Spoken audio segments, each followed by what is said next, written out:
വിദേശ തീർത്ഥാടകർക്ക് സേവനം നൽകുന്ന ഹജ്ജ് സർവീസ് കമ്പനികളുടെ ഉന്നത പദവികൾ സൗദി പൗരന്മാർക്ക് മാത്രമായി പരിമിതപ്പെടുത്താൻ നീക്കം.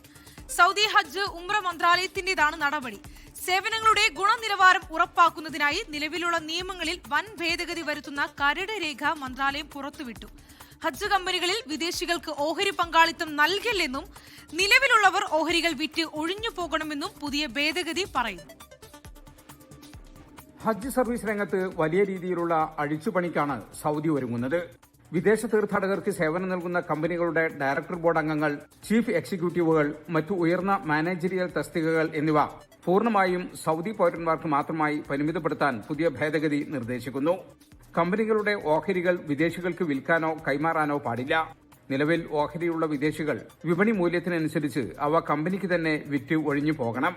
വിദേശിയായ ഓഹരി ഉടമ മരണപ്പെട്ടാൽ വിദേശികളായ അവകാശികൾക്ക് ഓഹരി കൈവശമാക്കാൻ അനുമതിയുണ്ടാകില്ല. കമ്പനികളുടെ ലൈസൻസ് നടപടികളിലും കർശന വ്യവസ്ഥകളാണ് ഉൾപ്പെടുത്തിയിരിക്കുന്നത്. കാലാവധി തീരുന്നതിന് 60 ദിവസം മുമ്പ് പുതുക്കാനുള്ള അപേക്ഷ നൽകണം.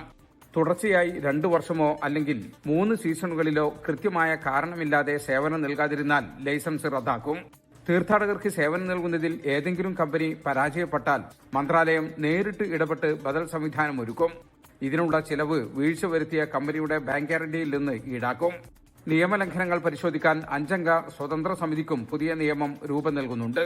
എല്ലാ കരാറുകളും മന്ത്രാലയത്തിന്റെ ഇലക്ട്രോണിക് പ്ലാറ്റ്ഫോമുകൾ വഴി മാത്രമായിരിക്കണം. 24 ജിദ്ദ.